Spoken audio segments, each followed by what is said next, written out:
Fellow Nigerians, I greet and felicitate with you all today as we mark 15 years of uninterrupted democratic governance in our beloved country.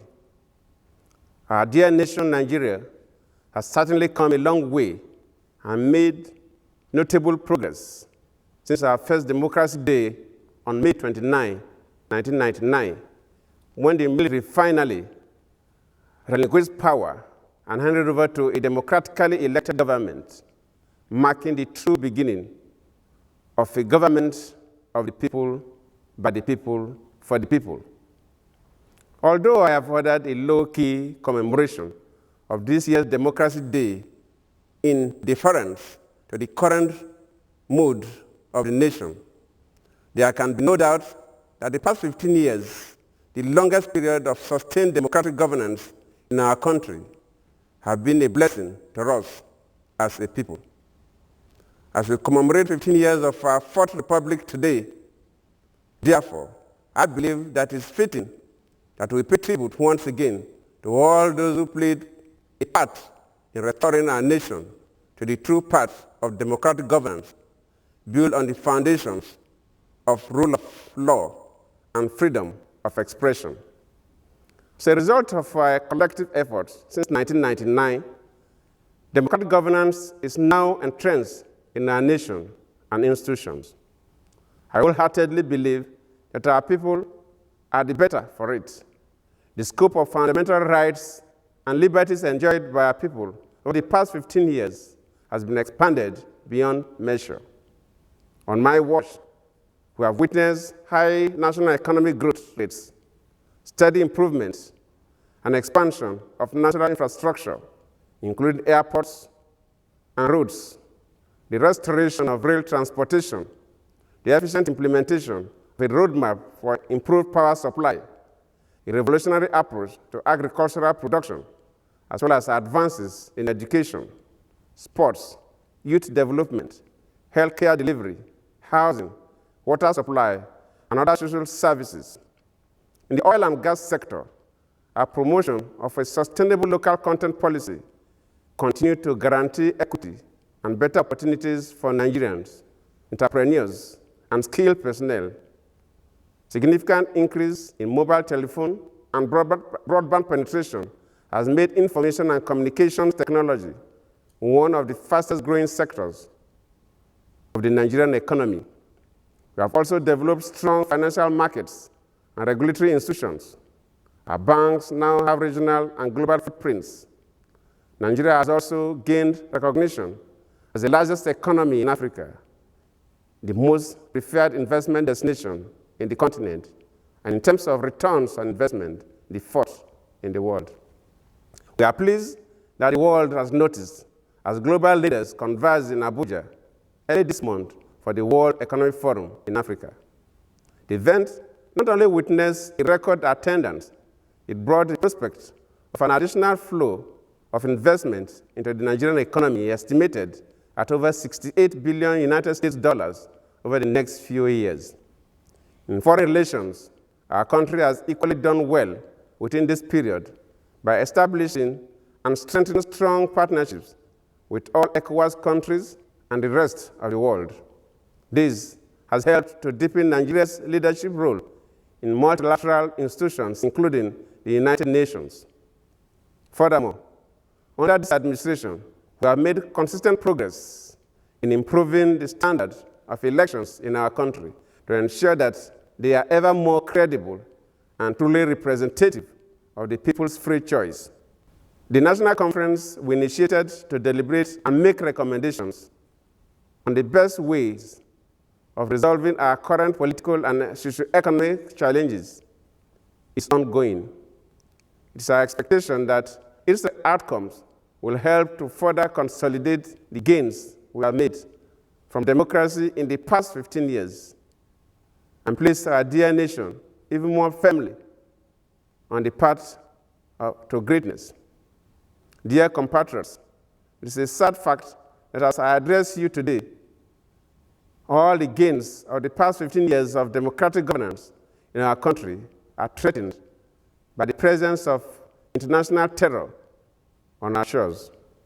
Our dear country, Nigeria, is facing a new challenge. A war has been unleashed on us.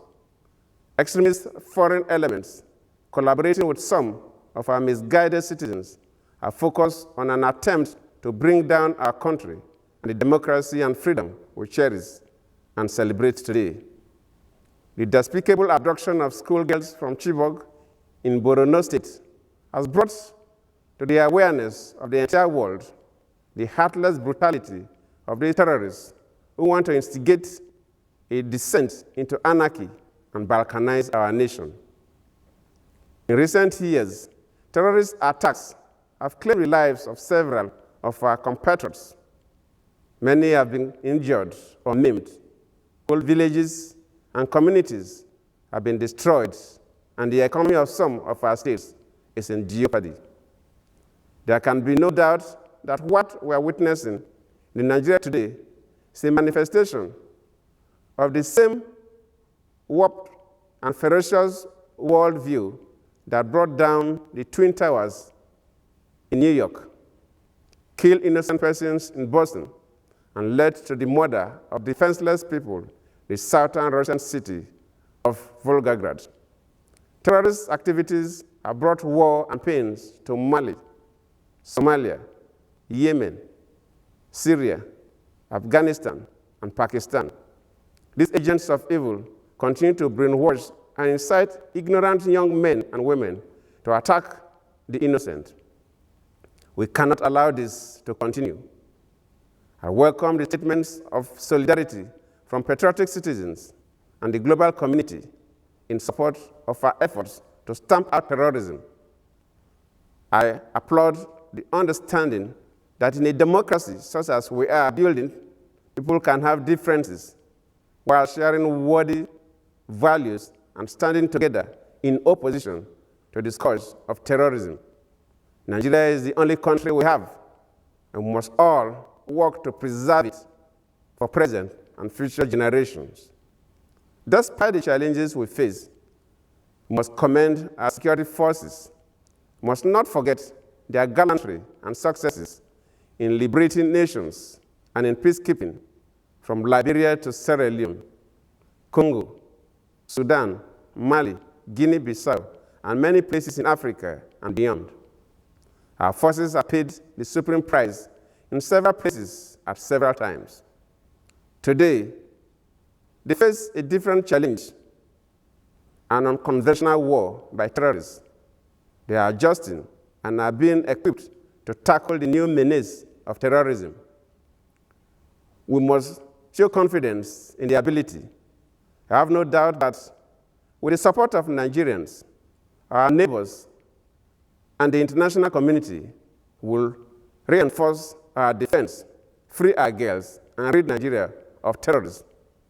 It's now 45 days since the horrifying abduction of the colorless girls of Chibok.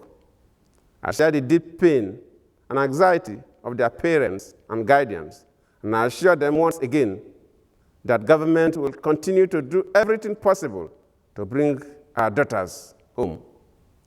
I am determined to protect our democracy, our national unity, and our political stability by waging a total war against terrorism.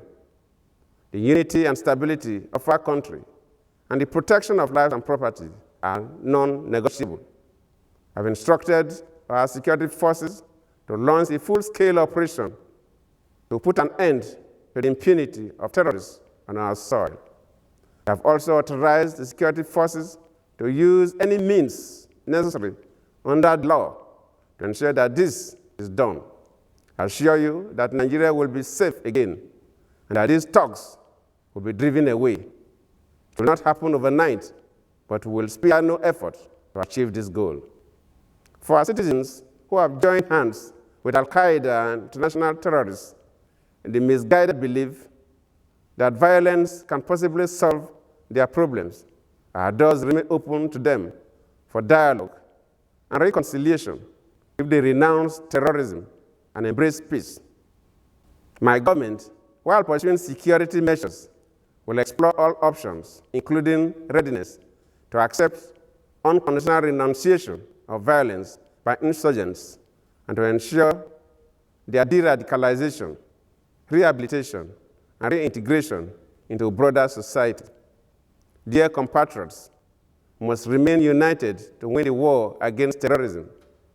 Christians, Muslims, farmers, fishermen, herdsmen, teachers, lawyers, clergy or clerics, the rich, the poor, and Nigerians from all sections of the country must work together with our security agencies and armed forces to overcome the terrorists who now threaten all that we hold dear.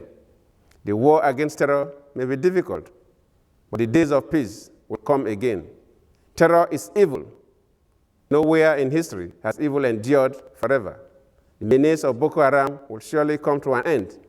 I believe that because of your prayers, your courage, hard work, faith, and sacrifice will ultimately prevail over the terrorists and all other evil forces. We are a strong, resilient, and courageous people. We will continue to partner with the civilized world to confront international terrorism and every other challenge that comes our way with patriotic zeal and determination. Fellow Nigerians, yes, we have challenges, but we'll surely overcome. Nigeria is our country. Nigeria is blessed. We'll all collectively protect, defend, and develop this country for ourselves and our children. Long live the Federal Republic of Nigeria. Thank you, and God bless Nigeria.